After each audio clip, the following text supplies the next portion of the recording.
Security, we have a situation here. Branch manager Derek Morrison's voice cracked like a whip across the marble lobby.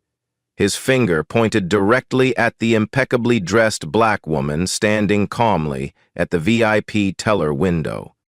Dr. Amara Williams didn't flinch. Not when every head in First National Trust's flagship Manhattan branch turned toward her. Not when the security guard's hand moved to his radio. Not when Morrison's voice rose another octave. "Ma'am, this is a private banking facility, not a welfare office. You need to leave. Now." The words hit like physical blows. 12 customers froze mid-transaction. Phones emerged from pockets. The 2:47 p.m. silence shattered into whispers and barely concealed stares. Amara's $15,000, 0 cents Hermes briefcase caught the afternoon light. Her Columbia law ring glinted as she placed manicured hands on the counter. These black stories rarely make headlines, but real-life stories like this reshape entire institutions when the wrong person gets underestimated. Have you ever held a secret so powerful it could destroy the person humiliating you? Morrison's chest swelled as he positioned himself between Amara and the VIP counter. His cheap polyester tie caught the afternoon light, a stark contrast to the silk scarf draped around her shoulders. "Look, I understand you might be lost," he said, volume rising with each word. "But this section is for our premium clients, people with real money." The marble lobby amplified every syllable. Conversations died, heads turned. Amara's grip tightened on her briefcase, but her expression remained glass smooth. "I'd like to speak with someone about my account," she repeated, her voice carrying the weight of boardroom authority. Morrison's laugh cracked like breaking glass. "Your account? Ma'am, our minimum balance is $50,000. The check-cashing place on 125th might be more your speed." A young woman near the ATM fumbled for her phone. Her thumb found Instagram Live and the red dot appeared. "Y'all, this is insane," she whispered. "They're really doing this to this sister right now." Viewer count, 23, 67, 156. Security guard Jim Hayes approached, his boots echoing on marble. 8 years of bank security taught him to read situations. This woman didn't look confused or lost. She looked dangerous. Not physically, something else. "Problem here, Mr. Morrison?" Hayes asked. "Just redirecting traffic," Morrison replied, his voice pitched for the entire lobby. "Making sure everyone finds their proper service level." The live stream hit 347 viewers. Comments flooded in faster than eyes could read them. Amara checked her phone. 3:06 p.m., 9 minutes until her Federal Reserve meeting. She typed quickly. "Slight delay. Handle a staffing issue first." The response came instantly. "Need backup. Maya." Amara's fingers hovered over the keyboard. Her sister, Dr. Maya Williams, had been confirmed as Federal Reserve Chair just 3 months ago. One phone call could end this. But something held her back. This needed to play out differently. "No backup needed," she typed. "See you at 3:15. Morrison caught the slight smile playing at her lips. "You think this is amusing? Security, I want her removed, now." Assistant Manager Kelly Chen emerged from behind bulletproof glass. "Mr. Morrison, maybe we should verify." "Kelly, this is exactly what corporate warned us about," Morrison interrupted, his voice carrying to every corner.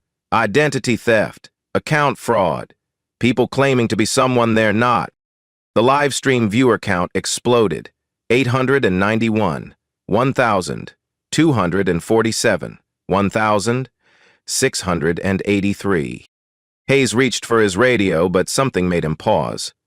The woman's posture, the way she held her briefcase, the expensive watch on her wrist that cost more than his annual salary.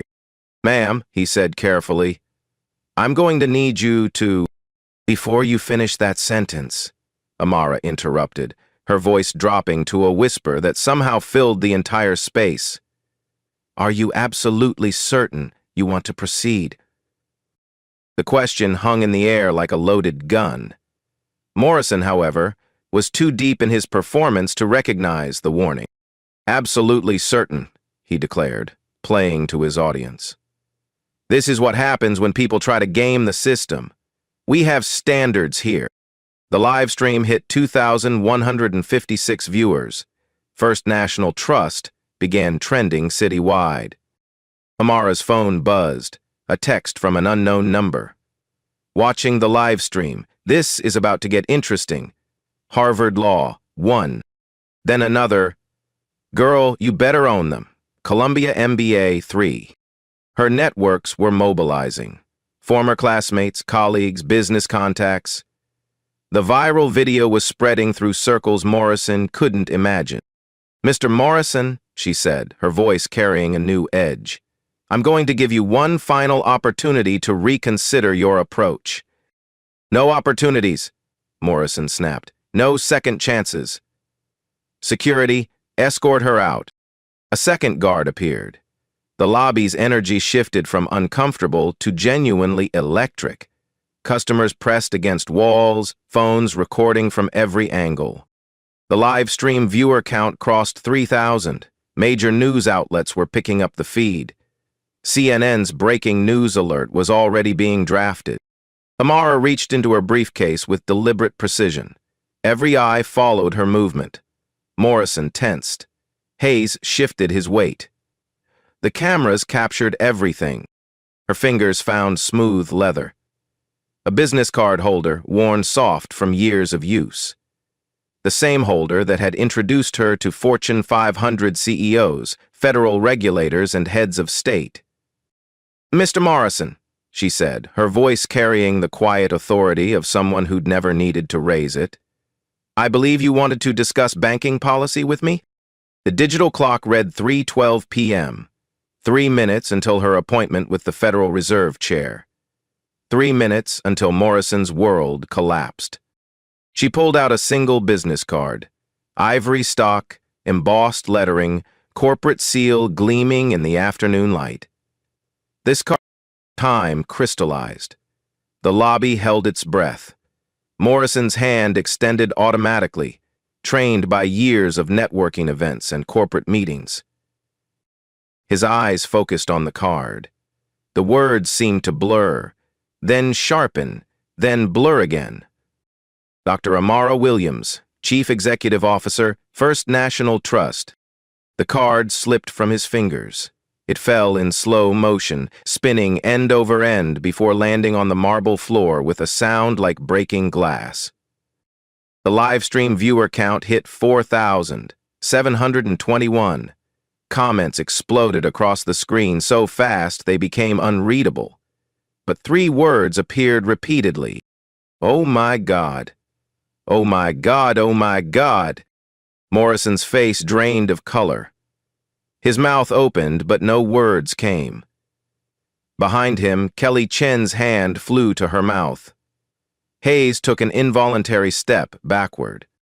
The lobby was dead silent except for the hum of air conditioning and the distant sound of traffic 47 floors below. Amara looked at her phone. 3:14 p.m. Gentlemen, she said quietly, I believe we have some things to discuss. The business card lay on marble like a death sentence. Morrison stared at the embossed letters, his brain refusing to process what his eyes were seeing. That's impossible, he whispered. Amara remained statue still.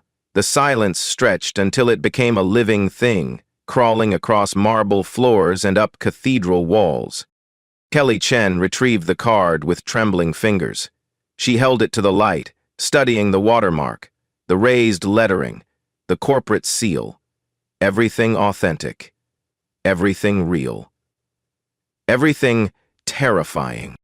Mr. Morrison, she breathed. This is legitimate. Morrison's face cycled through colors like a broken neon sign. Anyone can fake business cards.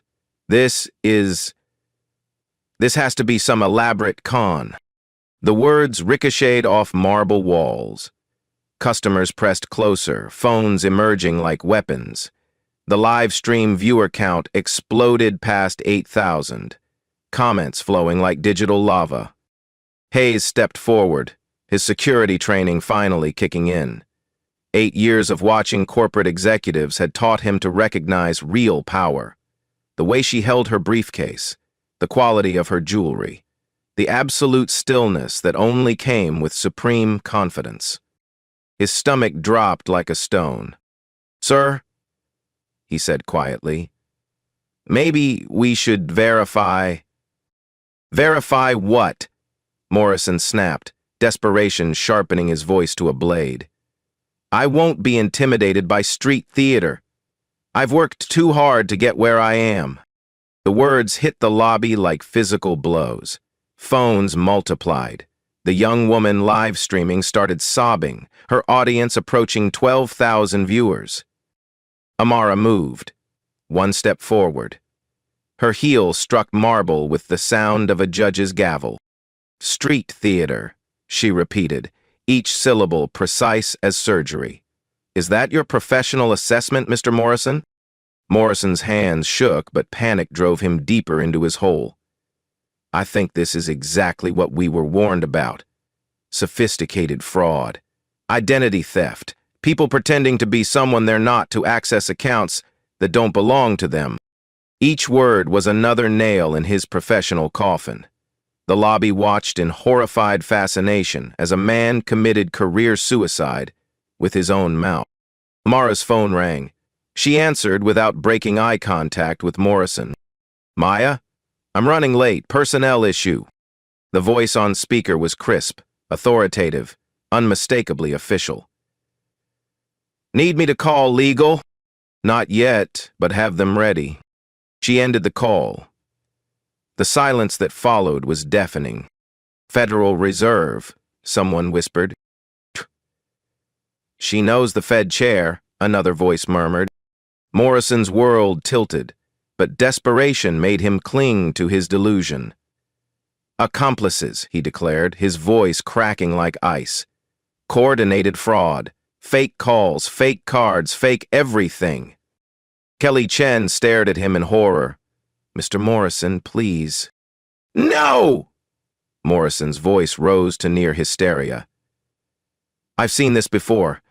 They research executives, print fake credentials, coordinate elaborate schemes." "Stop." The word came from Amara like a thunderclap. Every conversation died, every breath held. The lobby's vast space seemed to compress around that single syllable. She reached into her briefcase with deliberate precision. Not for another business card. For her phone. The banking app opened with a soft chime. She turned the screen toward the lobby, toward the cameras, toward Morrison's disintegrating reality. The numbers glowed like nuclear fire. Account balance, $127,450,892.34. Gasps rippled through the crowd like a physical wave. The live stream chat exploded into incoherent digital screaming. Morrison's face went from gray to green. $227 million, Amara said clearly. "My personal checking account. At your branch." Morrison staggered backward, his hands grasping air. That's not possible." "Would you like to see my savings account?" Her finger hovered over the screen. "Or perhaps my investment portfolio?" The lobby erupted in whispers that built to a roar. Phones buzzed with incoming calls. News alerts pinged across devices. First National Trust stock price was free-falling in real time. Hayes was backing away slowly, his security instincts screaming danger. Not physical danger. Something infinitely worse. The kind of danger that ended careers and destroyed lives. Morrison grabbed the counter for support, his legs betraying him. "I couldn't have known." There was no way to know. Known what, exactly? Amara's voice was surgical steel. That I was wealthy? That I was important? Or that human beings deserve basic respect regardless of their bank balance? The question hung in recycled air like a noose. Morrison's mouth opened and closed silently, a fish drowning in corporate liability. The digital clock read 3:19 p.m., 4 minutes late for the most important meeting in Federal Reserve history. But some moments couldn't be rushed. Morrison straightened with desperate bravado, grasping for his last thread of authority. Even if you are who you claim to be, my actions were justified. I was protecting bank assets, following security protocols. Any reasonable manager would have what? The words sliced through his rationalization like a blade through tissue. Assumed a black woman was a welfare recipient? Called security on a customer requesting account access? Threatened arrest for banking while black? Each question landed like a physical blow. Morrison actually flinched, his body betraying what his mind refused to acknowledge. The live stream hit 18,000 viewers. Network news vans were circling the building like vultures. Police sirens wailed. Not for any crime, but because viral moments drew crowds, and crowds needed management. Remember to keep clean, so the news vans talk anti-viral. Customers pressed closer, sensing they were witnessing something that would be studied in business schools for decades. The young woman live streaming could barely speak through her tears. "Y'all," she whispered to her global audience, "this is history. This is what power looks like when it's quiet." Amara took another step forward. Morrison shrank back until marble bit into his spine. "Mr. Morrison," she said, her voice carrying the accumulated authority of boardrooms and congressional hearings. "Look around this lobby. Really look." Morrison's eyes darted frantically. Every face was a mirror reflecting his humiliation. Every phone was a witness to his destruction. Every second stretched into infinity. "These people will remember this moment forever," Amara continued. "They'll share this story until it reaches millions. Your name will become a case study in everything wrong with institutional bias." Morrison's breathing became shallow, rapid, panic attack territory. Sweat stained his cheap suit. "But," Amara said softly, and the single word stopped time, "this moment can be something else entirely." The word "but" hung like a lifeline in toxic air. Morrison grabbed it with desperate hands. "Something else?" Amara's expression shifted almost imperceptibly. "Not cruel, not kind. Something far more dangerous. Practical. This can be the moment everything changes, Mr. Morrison. For you, for this bank, for every institution that mistakes prejudice for procedure." Morrison swallowed hard, his Adam's apple bobbing like a cork in rough water. "What do you want?" The question everyone had been waiting for. The live stream hit 22,000 viewers. News helicopters circled overhead. Social media exploded with hashtags that would trend for weeks. Amara smiled. It wasn't warm. It wasn't vindictive. It was the smile of someone who held absolute power and was about to use it. "I want transformation, Mr. Morrison. Complete, systematic, measurable change.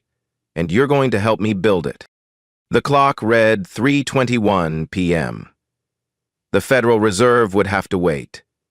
History was being written in real time on the marble floors of First National Trust. The word transformation echoed off marble walls like a death knell. Morrison's eyes darted frantically between Amara's face and the phones capturing his disintegration in real time. "I don't understand," he whispered, his voice cracking like old leather. Amara studied him with the detached interest of a scientist examining a specimen. "Understanding requires honesty, Mr. Morrison. Something you've struggled with today.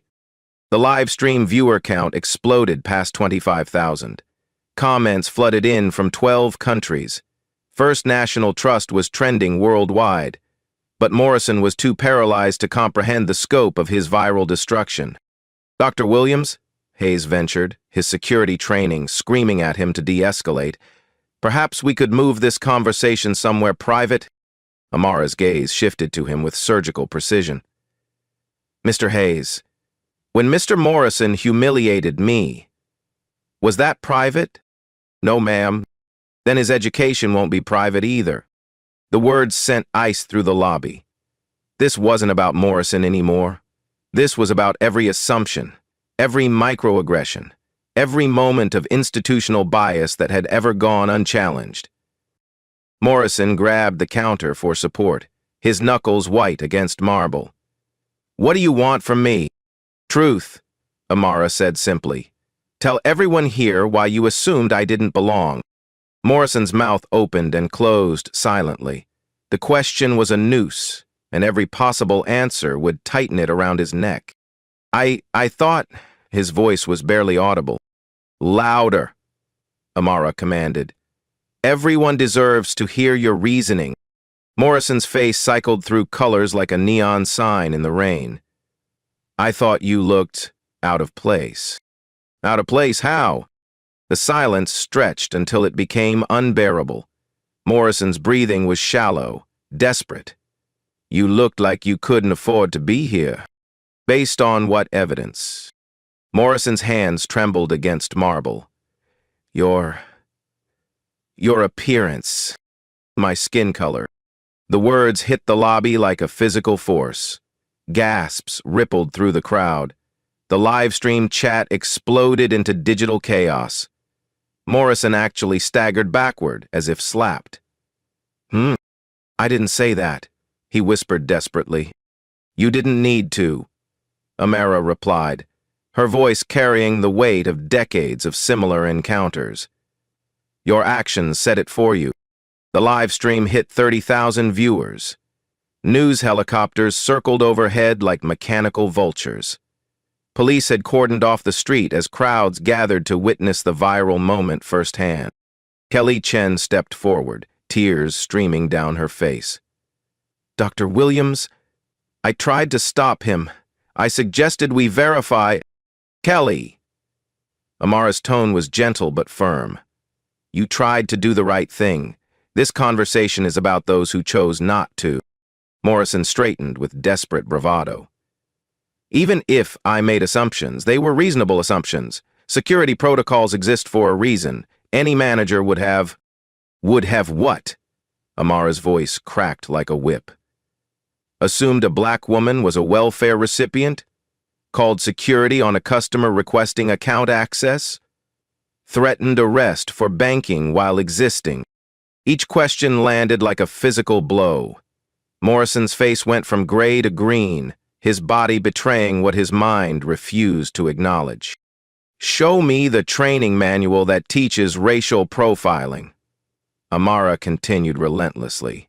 Point me to the policy that instructs you to humiliate customers based on their melanin content. Morrison's mouth worked silently. There was no such manual, no such policy. Every corporate training video he'd ever watched had explicitly forbidden his behavior. Amara reached into her briefcase and pulled out her phone again. But this time, she didn't show the screen to Morrison. She showed it to the cameras. This is the First National Trust Employee Handbook, she said, scrolling through a digital document. Section 4.2, Customer Service Standards. Quote, all customers shall be treated with dignity and respect, regardless of race, gender, age, or perceived economic status. Morrison's breathing became rapid and shallow. I know the handbook. Do you? Amara's finger swiped to another section. Section 7.1, Anti-Discrimination Policies. Quote, any employee who profiles customers based on appearance or assumed demographics will face immediate disciplinary action, up to and including termination. The words hung in the air like a judicial sentence. Morrison's legs gave out completely. He slumped against the counter, his cheap suit wrinkled and sweat-stained. The woman noticed his distress. Her green eyes narrowed. "I completed the training," he whispered. "I passed all the tests." "Passing tests and applying knowledge are different skills," Amara replied. "You memorized the right answers, but internalized none of the principles." Her phone buzzed. A call from Mayor Williams, Fed Chair. She declined it and typed quickly, "Historic moment happening. Will call soon." The response came immediately. "Watching live stream. The whole Fed is watching. Make it count." Amara showed the text to the lobby. The Federal Reserve Board was witnessing this moment. The top banking regulators in the country were watching Morrison's professional destruction in real time. Morrison's face went from green to white. "Oh God. Oh my God, this is everywhere, isn't it?" "Yes," Amara said simply. "Your name is now permanently associated with institutional racism. Your children will find this video when they Google you. Your grandchildren will study this moment in business school." The live stream hit 35,000 viewers. Social media was erupting. Stock markets were reacting to the viral video. First National Trust's share price had dropped 12% in the last 10 minutes. And the crash had already happened in Park City. Morrison looked around the lobby desperately, seeking an escape route that didn't exist. Every face was a mirror reflecting his humiliation. Every phone was a witness to his destruction. "What do you want?" he asked, his voice breaking like old glass. Amara studied him for a long moment. Not with hatred, not with pity, with something far more complex. The calculation of someone who saw opportunity in catastrophe. "I want you to choose, Mr. Morrison." "Choose what?" "Future." Amara's voice was matter-of-fact, almost clinical. "You can resign quietly and hope this video doesn't follow you forever. Take whatever severance HR offers and pray your next employer doesn't Google your name." Morrison's breathing became labored. The viral video had already been screen recorded thousands of times. This moment would live forever on the internet.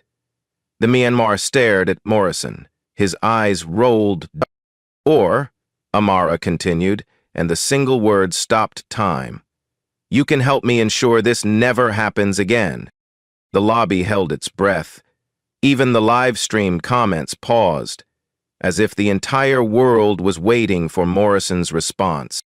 "Help you how?" he whispered. Amara's expression shifted almost imperceptibly.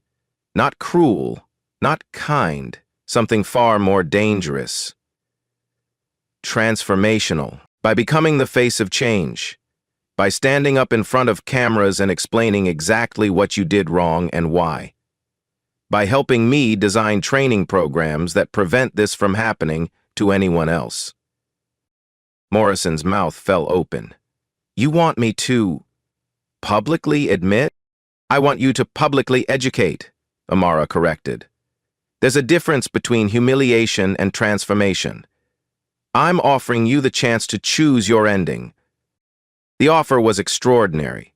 Most CEOs would have simply fired him and moved on. But Amara was proposing something revolutionary, turning the perpetrator into an advocate for change. Morrison looked around the lobby one more time, at the cameras recording his lowest moment, at the customers who'd witnessed his humiliation, at the young woman live streaming who'd been sobbing throughout the entire ordeal. When he spoke, his voice was barely audible. "If I do this, if I help you, what happens to my career?" Amara's expression softened almost imperceptibly. "That depends entirely on how committed you are to change. I don't want to destroy you, Mr. Morrison. I want to rebuild you into someone better." The live stream hit 40,000 viewers. News anchors were struggling to find precedents for what they were witnessing. A CEO using absolute power not for revenge, but for institutional transformation. Morrison's voice cracked like breaking ice. What would you need me to do? Everything, Amara said simply. Apologize publicly, design better training, implement monitoring systems, become a case study in redemption rather than just discrimination. She paused, letting the weight of the commitment settle. Your redemption arc will be as public as your downfall. Every step watched, every word recorded, every mistake amplified. Morrison closed his eyes, processing the magnitude of what she was offering. Not just a job, not just forgiveness. The chance to rewrite his story from perpetrator to advocate. When he opened his eyes, something had shifted in his expression. Not pride, he'd lost that forever. But perhaps purpose. Dr. Williams, he said, his voice stronger now, I accept. The lobby erupted. The live stream exploded. History was being made in real time. Amara extended her hand. Then let's change an industry, Mr. Morrison. The handshake lasted exactly 3 seconds, long enough for every camera to capture. Long enough to become the defining image of corporate accountability in the digital age. The elevator's ascent felt like rising from hell into purgatory. Morrison watched the floor numbers climb, 20, 30, 40, each digit marking his journey from public humiliation to private reckoning. 47 floors above Manhattan, Amara's corner office commanded the city like a throne room. Floor-to-ceiling windows framed Central Park and the Hudson River. Morrison had never been this high in the building before. Senior management existed in a different atmosphere. Sit, Amara said, gesturing to a leather chair that probably cost more than his monthly salary. Morrison perched on the edge like a sparrow on a wire, ready to flee. His hands still trembled from the lobby encounter. Amara settled behind her mahogany desk, the same surface where she'd negotiated billion-dollar mergers and advised Treasury secretaries. Today, she was negotiating something far more complex, a human soul. Before we discuss your future, she said, opening her laptop, let's examine your present. The screen filled with data, but not the overwhelming spreadsheets Morrison expected. A single chart appeared. Customer satisfaction scores over 18 months. Your branch ranks 847th out of 643 locations, Amara said simply. Morrison blinked. That's impossible. There are only 643 branches. Exactly. Amara's smile was sharp as a blade. You're so bad at customer service, you've achieved negative existence. The absurdity of it hit Morrison like a slap. Despite everything, he almost smiled. Almost. The real number is 612th, Amara continued. But you get the point. You're not just failing, you're spectacular at failing. She clicked to another screen. Want to guess why? Morrison shook his head mutely. Your branch serves the most diverse neighborhood in Manhattan, Amara explained. 47 languages spoken within a 6-block radius. Median household income ranges from $15,000 0 cents to $1,500,000 0 cents. It should be our most profitable location. Morrison's stomach dropped. Should be?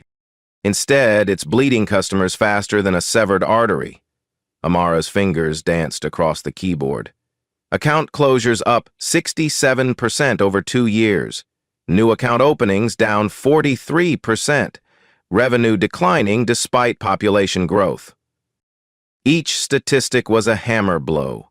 Morrison had thought his branch was performing adequately, but the numbers painted a picture of institutional decay. I didn't realize.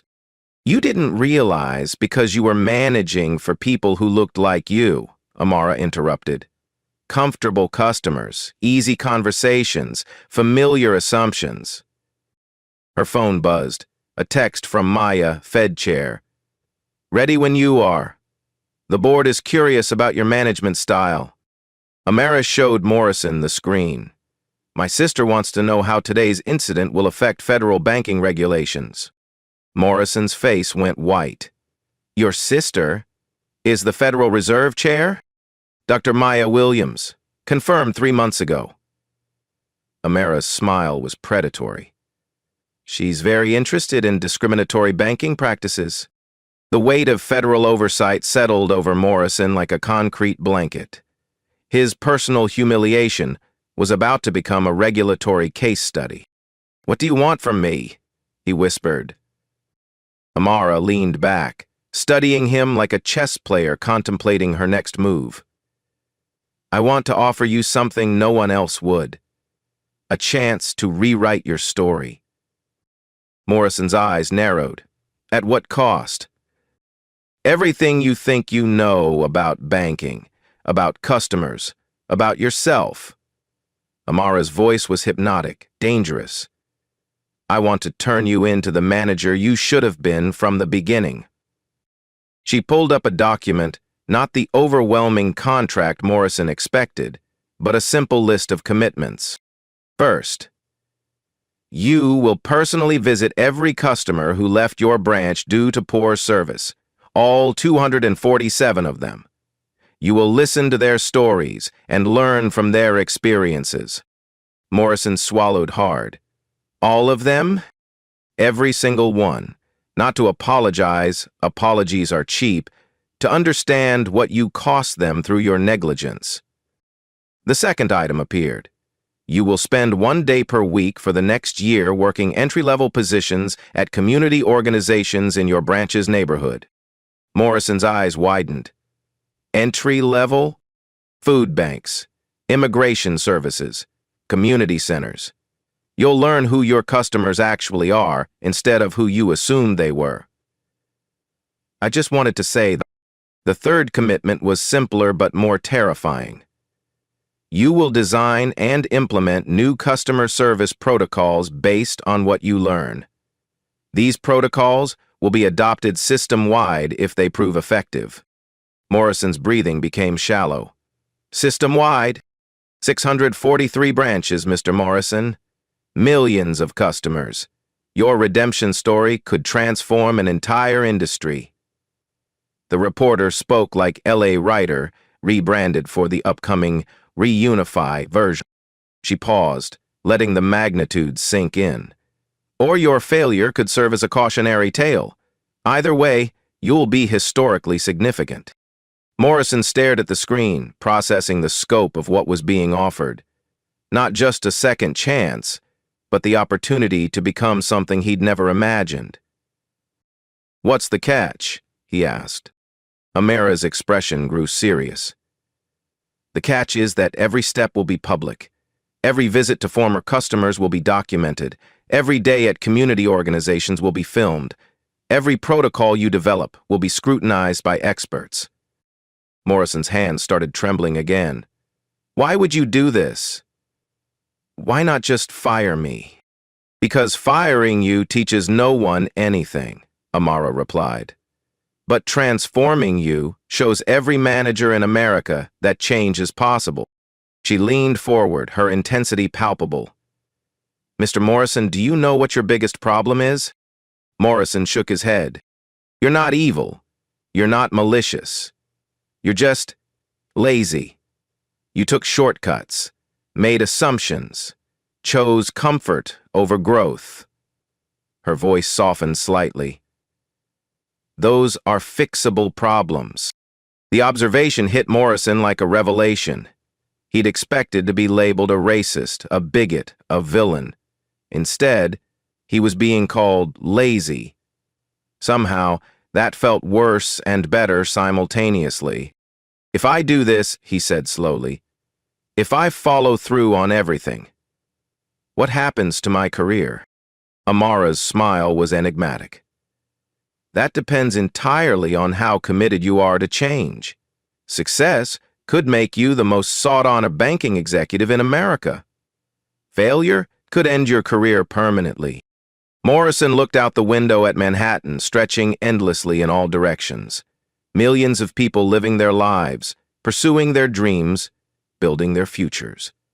How many had he failed to serve properly?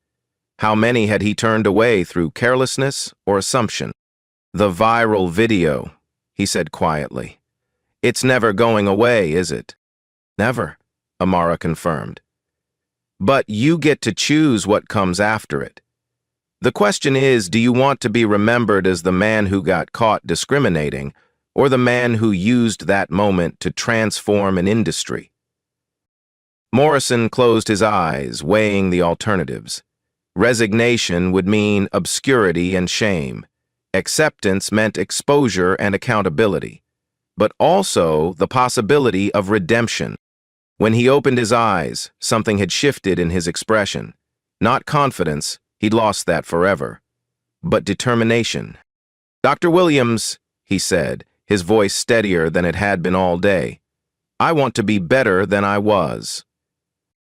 Amara's smile was genuine for the first time since the lobby encounter. "Then let's start your education, Mr. Morrison." She reached for her phone to call the Federal Reserve, then paused. "One more thing. This won't be easy. There will be days when you want to quit, when the scrutiny feels unbearable, when every mistake gets amplified." Morrison nodded. "I understand." "Do you?" Amara's gaze was penetrating. "Because once we announce this publicly, once we commit to this path, there's no backing down. Your redemption arc becomes a public trust."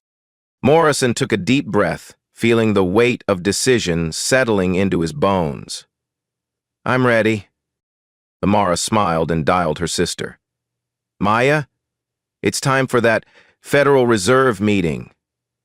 I have someone here who's going to help us revolutionize banking culture." She put the call on speaker. "Mr. Morrison, meet the Federal Reserve Chair.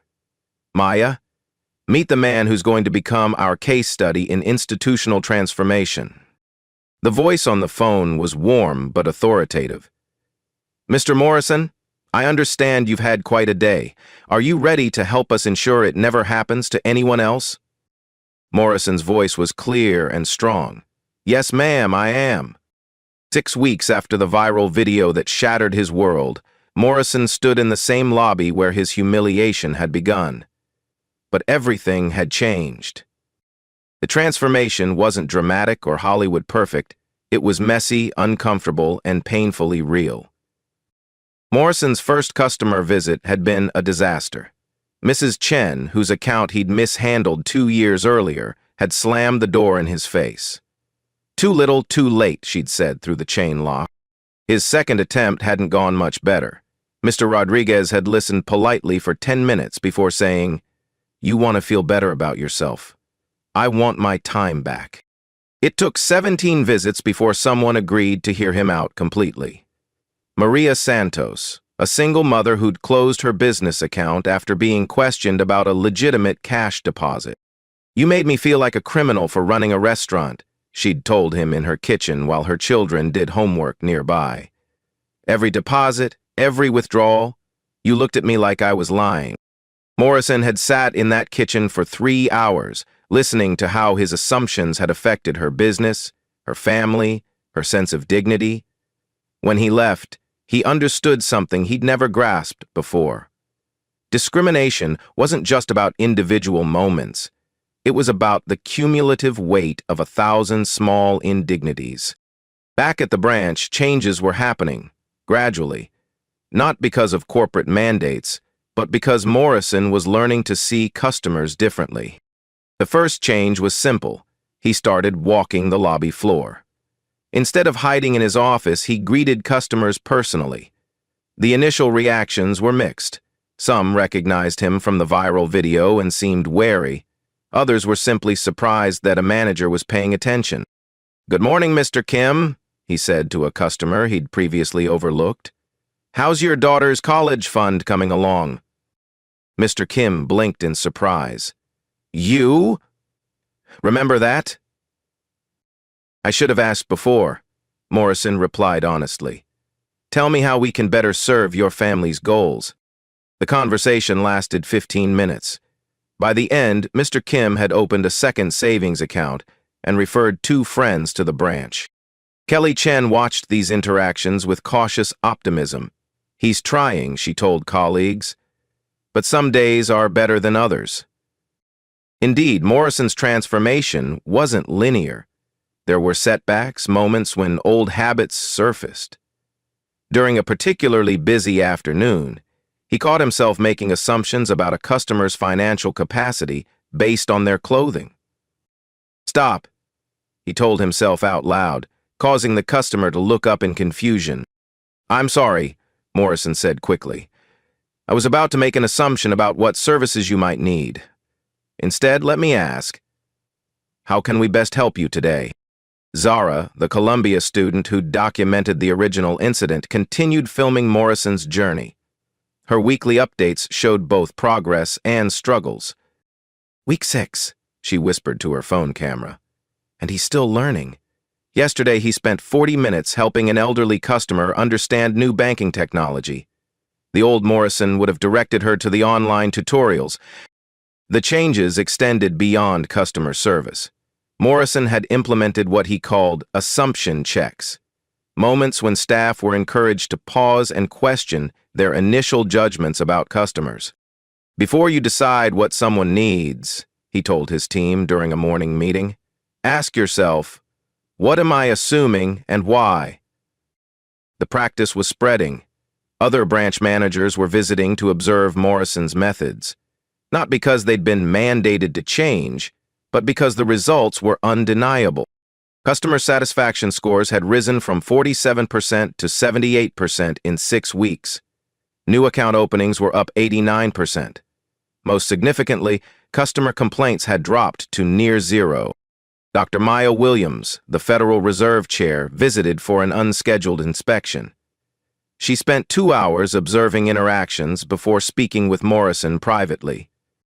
"The numbers are impressive," she said, "but I'm more interested in sustainability. Can this change outlast the scrutiny?" Morrison considered the question carefully. "I hope so. But honestly, I need the scrutiny. Without it, I might slip back into old patterns."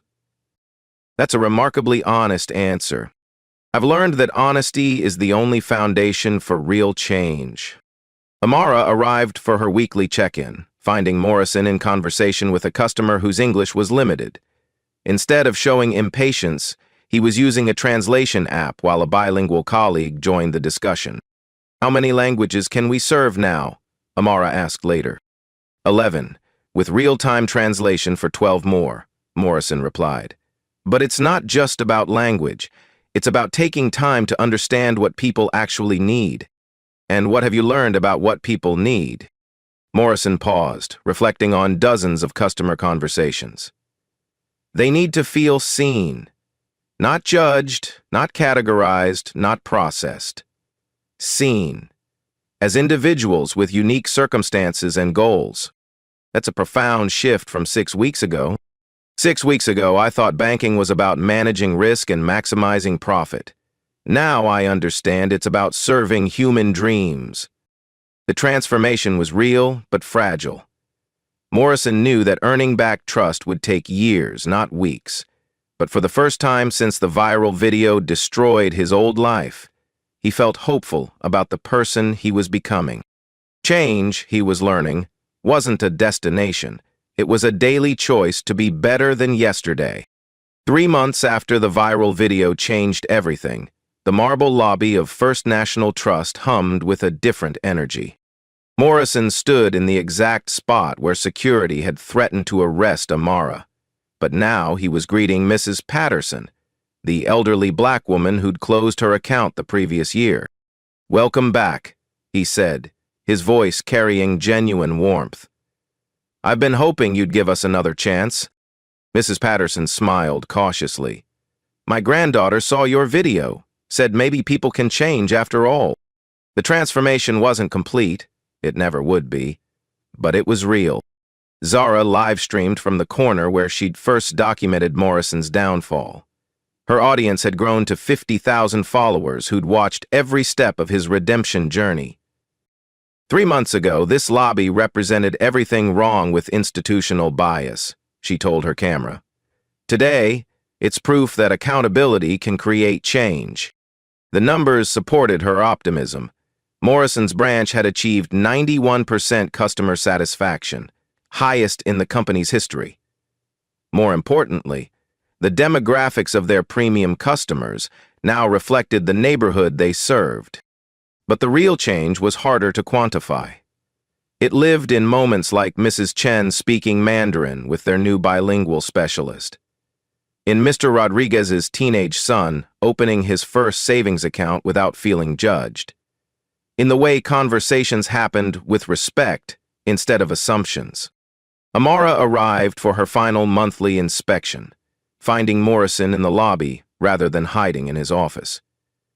3 months of community service had taught him that management meant serving, not commanding.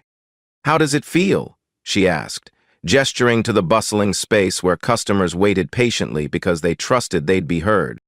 Morrison considered the question carefully. "Humbling. Every day I discover something else I was doing wrong. But also hopeful, because every day I get a chance to do better." The viral video had reached 4.2 million views, spawning countless discussions about bias in corporate America. But its legacy wasn't just the moment of humiliation. It was Morrison's documented journey from perpetrator to advocate. The hardest part, Morrison told Zara during their final interview, wasn't admitting I was wrong. It was realizing how many people I'd hurt without even noticing. His voice carried the weight of 73 customer visits, each conversation a lesson in the cumulative impact of small indignities. As closing time approached, Morrison walked through the lobby one last time, straightening chairs and ensuring tomorrow would start perfectly.